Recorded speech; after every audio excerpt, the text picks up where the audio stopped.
할렐루야. 오늘 새벽 기도에 주신 말씀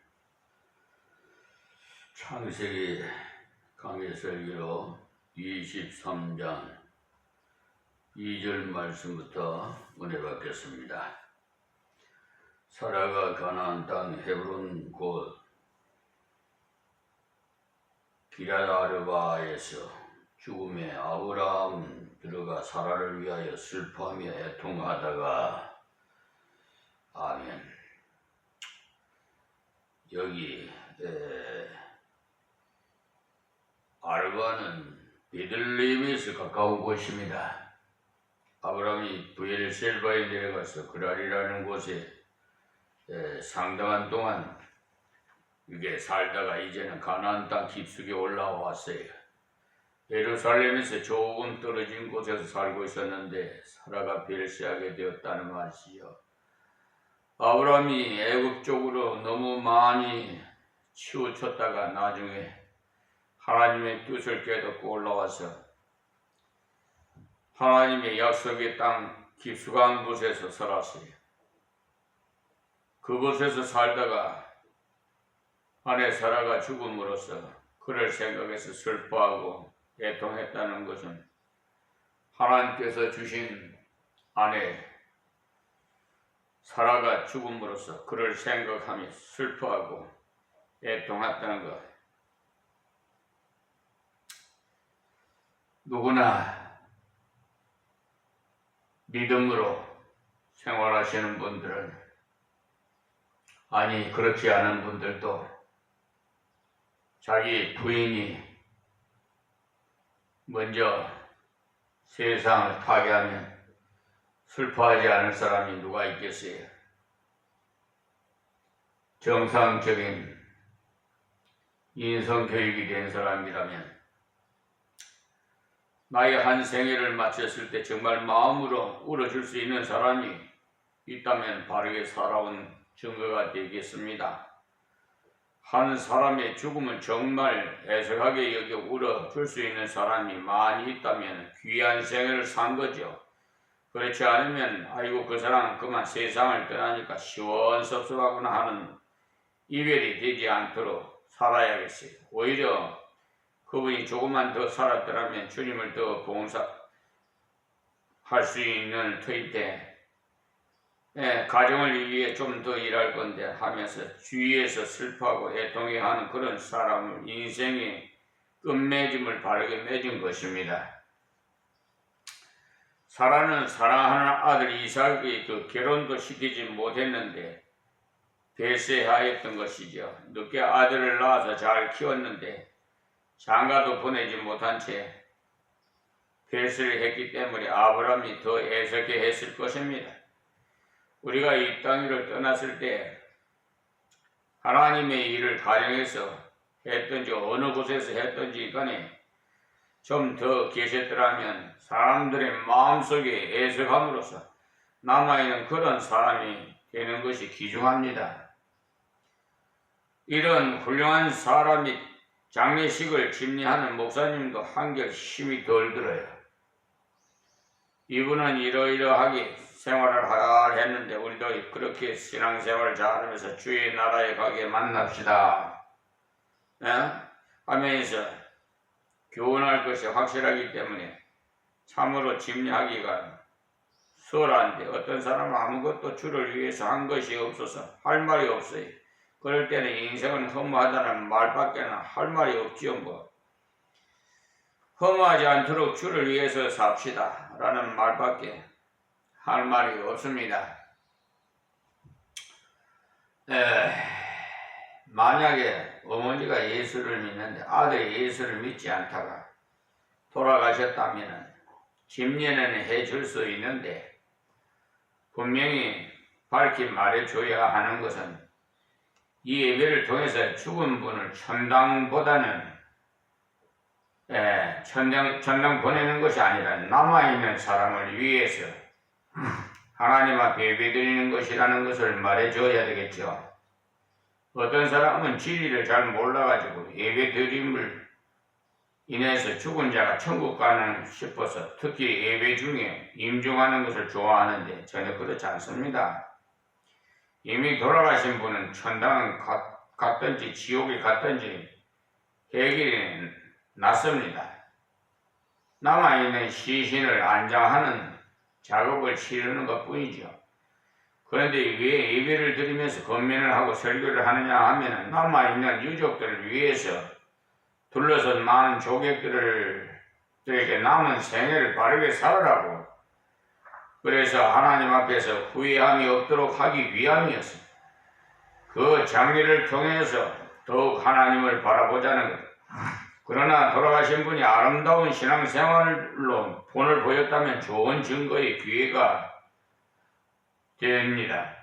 이 사라도 처음부터 이런 덕스러운 여자는 못됐어요. 얼굴은 아름다웠지만 남편에게 톡톡 쏴제치는 그런 성격이에요.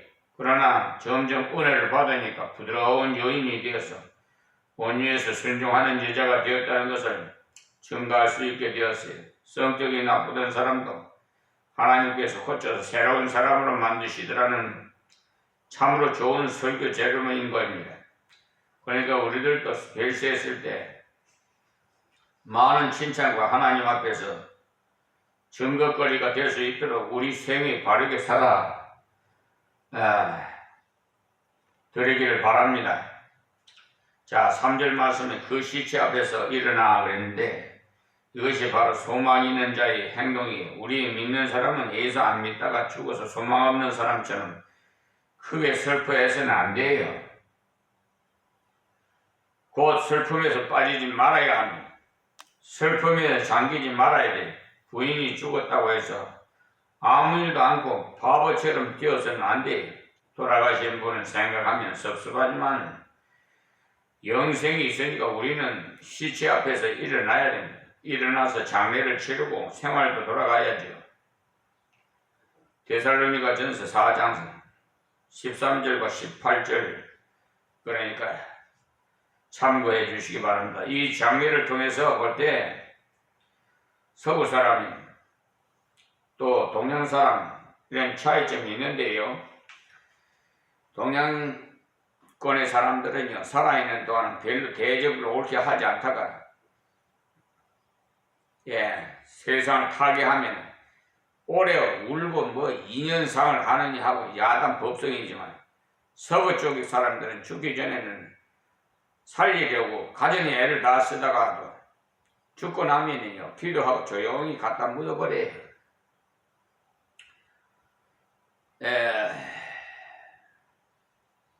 원한경 박사 같은 분은요, 자기 아버지가 돌아가셨을 때 자기가 집례를 했어요. 목사님이시니까 장례식을 집행했어요. 동양 사람의 눈으로는 이해가 안 되는 행동이죠. 상주가 되면 죄인인데 어디 감히 하겠지만 진리의 말씀을 깨닫고 나니까 부활의 소망이 있고 또 하나님의 품으로 가셨으니까 남아있는 형제는 서로 위로해서 힘을 내서 하나님 뜻대로 살아드려야 한다고 해서 직접 장례를 집행하여서 설교를 하고 건면했다는 겁니다. 그들은 성경의 문화권에 살았기 때문에 그런 면에서 자연스러웠어요. 내세에 대한 소망이 있는 자와 소망 없는 자의 그 차이점이라는 것을 알 수가 있습니다. 그러니까 가족 중에 누가 세상을 떠나더라도 과도의 슬픔에 빠져서는 안 돼요. 물론 애통스러울 때도 울어야죠. 그런데 눈물도 안 나는데 그걸 한다고 연극적으로 할 필요는 없다 이 말입니다. 손님이 오시니까 곡하자 하면 형식적으로 우는 것은 아무 의미가 없어요.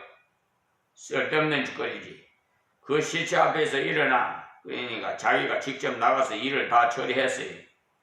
자기 집에 믿음 좋은 일꾼들도 있는데 직접 나가서 묘지를 구했습니다. 차근차근 일을 진행시켜 나갔지요. 아브라함은 나가서 해족속에게 말하되 가로되, 그러니까 이 사람들이 누구냐 하면 여러분이 잘 아시는 노아의 후손 중에 아들 가나안의 후손입니다. 4절에 나는 당신 중에 나그네여 우고한 자니 청컨대 당신들 중에서 내게 매장지를 주어 소유를 삼아 나로 내 죽은 자를 내어 장사하게 하시오. 그러니까 아브라함이 그들에게 자기는 나그네의 우고한 자라는 것을 매우 강조했다는 것을 알 수 있는데 히브리서 11장 13절에 한번 찾아보시면요. 이 사람들은 다 믿음을 따라 죽었으며 약속을 받지 못하였으되 그것들은 멀리서 보고 환영하며 또 땅에서는 외국인과 나그네로라 증거하셨으니 그랬어요. 그들은 인류를 구원하기 위해서 여자의 후손이 예수님 오신다는 말씀을 들었지만 오신 것을 보지는 못했어요. 그러나 멀리서 보면 그 말씀을 믿고는 외국인과 나그네라는 것을 알아서 이 땅이 영원히 살 곳이 아니라는 것을 알았습니다. 잠시 있다가 가는 곳이라는 것을 알고 증거했다는 것입니다. 그리고는 이같이 말하는 자들은 본향 찾는 것은 나타냅니다. 천국 갈 것을 늘 기다리며 살았다 이 말씀입니다. 또 저희가 나온 바 본향을 생각하였다면 돌아갈 기회가 있었으리니와 무슨 말씀이냐면 아브라함의 육신의 그 고향이 갈대아 우르인데 그 고향에 돌아갈 마음이 있었을 것 같으면 그 고향을 생각하면서 나그네요 무궁한 자를 했는 것 같으면 가고 싶은 마음이 있을 때 얼마든지 갔을 텐데 그 말입니다. 나온 바 본향이 육체적으로는 나온 갈대아 우르를 생각했다면 돌아갈 기회가 얼마든지 있었어요. 그런데 그것이 아닙니다. 저희가 이제는 더 나은 본향을 사모하니 곧 하늘에 있는 곳이라. 그러므로 하나님 저희 하나님이라 일컬음을 받으심으로 부끄러워 아니하시고 저희를 위하여 한 성을 예비하셨느니라.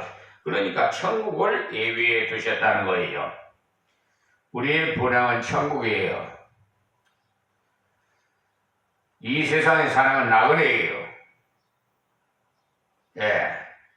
아브라함이 본향이 우거가 아니라 천국이라 그걸 말하는 거예요. 그때 한 이 말이 바벨론의 온 나그네라는 그 정도의 말이 아니라는 거지. 이 땅이 영구히 거할 처소가 아니라는 것을 알고 나그네라 우거하는 자라 외국인이라는 그 신령한 표현을 했다는 거죠. 그래서 아브라함이 땅에서 집을 짓지 않고 천막 생활을 하는 것도 그 이유라는 거예요. 우리들도 이 땅을 살아가면서 나그네라는 것을 바르게 알아야 이 땅에 너무 집착하지 않게 돼요. 돈을 번다 해도 이 땅 위에서 영원히 뿌리를 박지는 못해요. 결국은 그 나라에 송금해 놓아야 되는 것이지. 여기다 쌓아놔봐야 뭔 소용이 있겠어요. 주의 나라를 위해 쓰고 드리는 것이 바로 하늘나라에 보화를 쌓는 것 아닙니까? 이 땅에서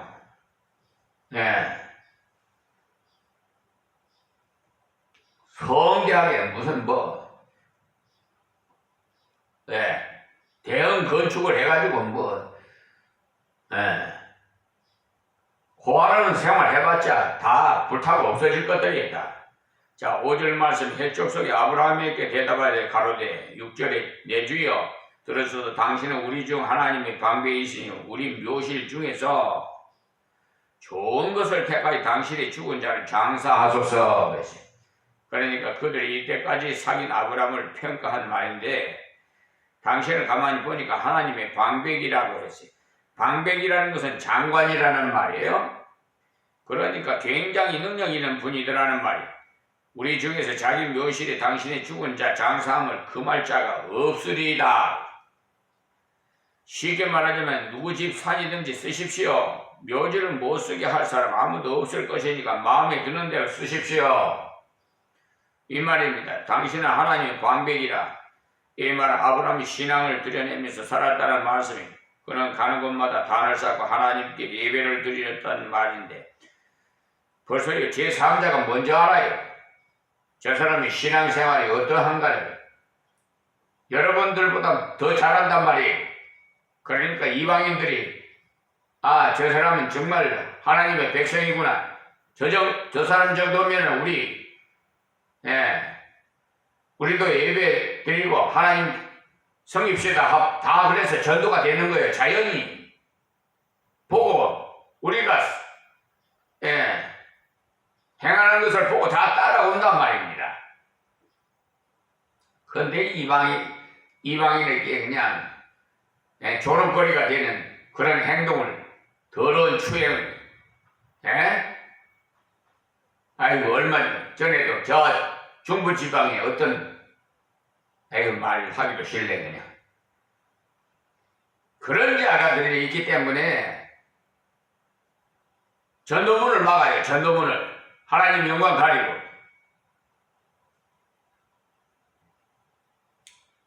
그 당시에 가나안 땅에 사는 사람들 모두가 우상 섬기는 때라서 보이지 않는 하나님 앞에 단을 쌓는 것은 위험하기도 한데 아브라함은 하나님 믿는 것을 부끄러워하지 않고 드러냈어요.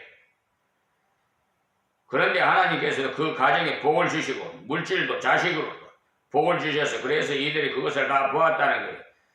지난번에 말씀드렸습니다만 아비멜렉도 스스로 찾아와서 평화조약을 맺자고 했지요. 그것은 아브라함이 자기보다 힘이 세다는 것을 차렸다는 말이에요. 이 해족속도 아브라함 보고 하나님의 방백으로 했으냐 곧 아브라함의 신앙을 그들도 알아주었다는 거예요. 자기들은 하나님을 안 믿으면서도 올바른 신앙을 알아준다는 거예요. 우리도 주의를 경건하게 지키고 진실되게 예수를 잘 믿으면 믿지 않은 우리의 이웃들이 우리를 보고 저 사람 정말 예수꾼이라고 인정해줘요. 그렇지만은 한잔 하라고 할 때 해버리고 담배 피우라고 하면 피우면 그렇지 저렇게 예수를 믿어야 넓은 수가 있지 하면서도 속으로는 가짜 예수꾼이라고 욕합니다. 제가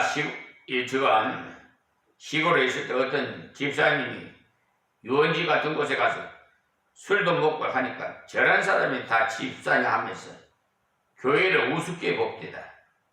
때문에 직분을 함부로 받으면 하나님의 복음이 멸시를 받아요. 그래서 할 수 없어서 그 다음에는 교회에서 직분을 주지 않았어요.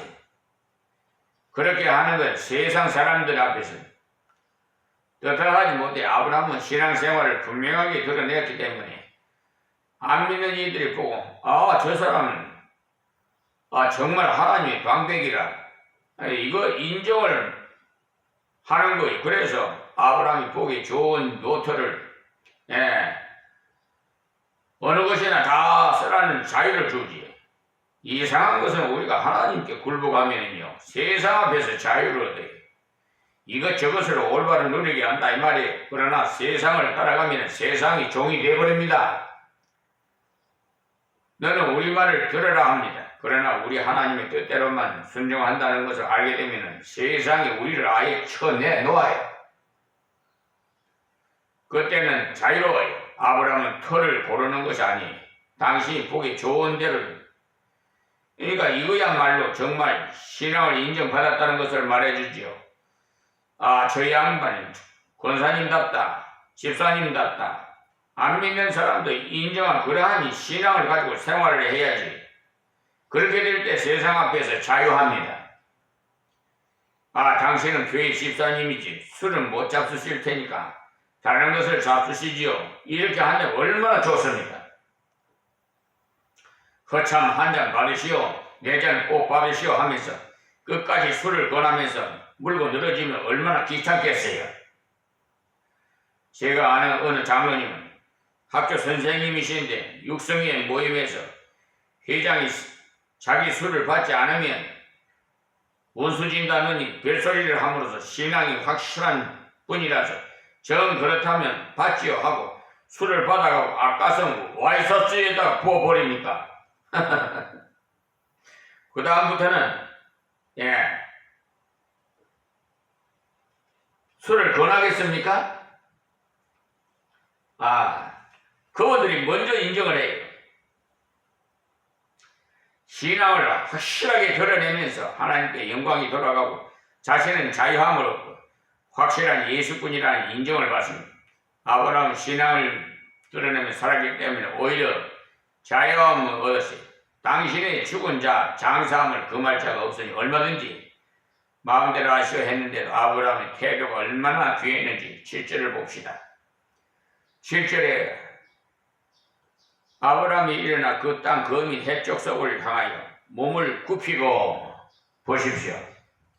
그 사람들이 순하게 나올 때에 내가 알아서 하지 하면서 끄떡거리는 자세가 아니라 인정해 줄수록 칭찬해 줄수록 이 일을 어떻게 해요? 더 지켜야 되겠지요. 겸손한 태도로 취해야 되겠지요. 그렇게 먹지 않는 사람들은 아직 끄떡거려요. 아직 하나님 말씀이 뼈속에 사무치지 않은 사람들은 그래요. 겉모양만 해요. 예수 믿는 체하고 그런 사람들은 교만하기 짝이 없어요. 이 아브라함은 정중했습니다. 성경에 말씀하시기를 고린도전서 13장 5절에 사랑은 무리의 행치 아니한다고 했지요. 가장 인정받았을 때 선택권을 아브라함에게 다 주었을 때 이 일을 더욱 정중히 갖추어 성도다운 태도를 취했을 때 그들이 더욱 더 존경하는 태도를 취합니다. 그러니 믿는 우리 성도는 말이나 행동이 이 일을 더 철저히 지켜야 됩니다. 예수 믿는 사람들이 버릇없다는 말을 듣지 않도록 주위 사람들에게 이 일을 지켜야 돼요. 특히 도움을 청해야 할 경우에는 더욱 겸손해야 돼요. 부탁하는 사람이 뻣뻣해 봐요. 보기가 싫습니다. 자, 8절에 그들에게 말하여 가로되 나로 나의 죽은 자를 내어 장사하게 하는 이 당신들이 뜻일진데 내 말을 듣고 나를 위하여 소알의 아들 에브론에 구하여 9절에 그로 그 반머리에 있는 막벨라 굴을 내게 주게 하되 중가를 받고 그 굴을 내게 주어서 당신 중에 내 소유 매장지가 되게 하기를 원하노라. 아멘. 그러니까 아브라함의 귀한 점은 자기의 소신을 뚜렷하게 박힌 점입니다. 당신이 생각대로 하라고 하니까 너무 황송스러워서 알아서 주면 그대로 하겠다는 것이 아니고 자기의 원하는 바를 뚜렷하게 밝혔어요. 또 정당한 대가를 주고 자기 소유가 되게 한 다음에 장사하겠다는 거예요. 하나님께로부터 이 땅이 다 네 것이 되리라는 약속은 받았지만 아직 이루어지지 않았어요. 앞으로 반드시 이루어진다는 믿음의 증표로 돈을 주고 그러니까 내 소유 매장지가 되도록 하려는 것이죠. 예레미야서에도 보면은 하나님께서 예레미야를 보고 땅을 사라고 하셨어요. 지금 전쟁이 일어나서 포로를 잡혀가고 다 박살이 날 판인데 땅을 사라는 거예요. 70년 후에 포로 생활을 마치고 돌아오면 다시 자기들이 땅이 된다는 말씀을 예레미야 32장 6절에서 15절에 그 말씀을 믿는 증표로 문서를 만들어 항아리에 넣고 갑니다.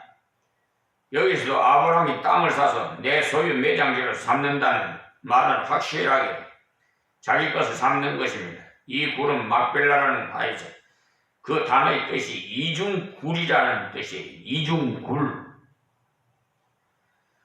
곧 두 개의 굴이라는 것의 뜻입니다. 그러니까 이 묘지는 가족 공동 묘지인 셈이죠. 할아버지, 할머니, 아버지, 어머니 이렇게 장례 때마다 굴 아우를 열고 시체를 넣고 닫아버림으로써 수십 구의 시체가 들어갈 수 있는 그런 묘지입니다. 그러니까 약속을 믿는 믿음의 증표로 돈을 주고 자기 명의로 등기를 하게 하는 것입니다. 뒤에 보면은 성문에 있는 사람들에게 거래 상황을 다 알립니다. 그 당시에는 성문이 재판소이기 때문에 거기에서 여러 사람에게 증거를 삼았어요. 그러므로 이 말씀을 통해 꼭 기억해야 되실 것은 뭐냐? 그리고 본문의 사건을 통해서 배울 점 뭐냐? 바로 사라가 점점 변화돼서 오냐고 안정된 사람이 된 것처럼 점점 말씀으로 변화받아서 새로워진 것처럼 남편에게 죽게 하듯이 한 것처럼 우리들도 지금도 부족하지만 주의 말씀을 계속 받아서 순종함으로 신앙의 그 아름다움을 후세 사람들에게 신앙의 덕을 유산으로 남기는 사람이 되시기를 바랍니다. 예, 그리고 아브라함이 시체 앞에서 일어난 것처럼 어려운 일, 고통스러운 일 만나시거들랑 슬플 때 그 슬픔을 하나님께 맡기고 생활 속에 나가서 다시 내게 맡긴 일을 해요. 아브라함은 아내가 죽었지만 차근차근히 준비해서 장례를 치르고 아들을 장가 보내고 일을 잘 진행해 나갔습니다. 그러니 우리들도 어려운 역경이 부딪혔을 때 거기에 빠지지 마시고 오히려 믿음으로 딛고 일어서서 건전한 생활을 돌아가세요.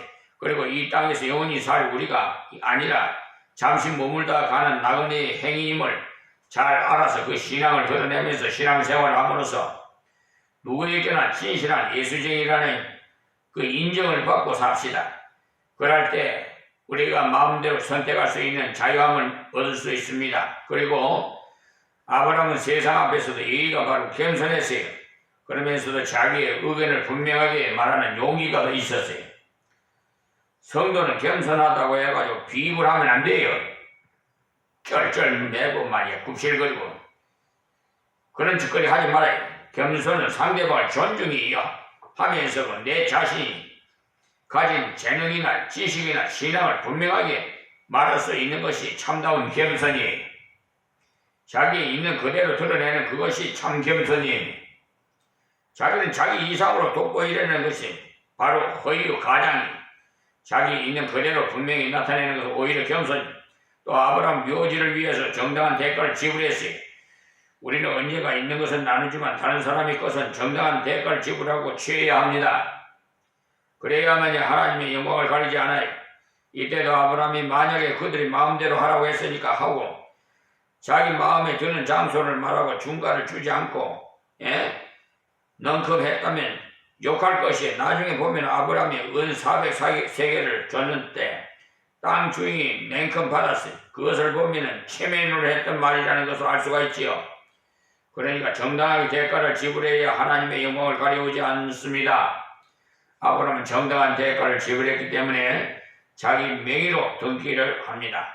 그 당시에 서류에 등기를 한 것은 아니지만은 요즘 말로 표현하자면은 정당한 자기 소유가 되었다 이 말이. 만약에 그냥 얻었다면 어떻게 등기할 수 있겠어요? 그냥 고맙다고만 할 수 있지. 오늘 말씀 기억하시고 아브라함처럼 사라처럼 이방 사람 앞에서 증거 있는 믿음의 삶을 사시기를 바랍니다. 하나님 감사하고 고맙습니다. 이 새벽에 주신 말씀 귀 있는 자는 다 듣게 하옵시고 변화되는 사람이 되게 하여 주시옵시고 이 아브라함이 하는 모든 것을 본받아서 우리 하나님의 백성들도 다 따르게 하여 주시옵소서. 예수님의 이름으로 기도합니다. 아멘.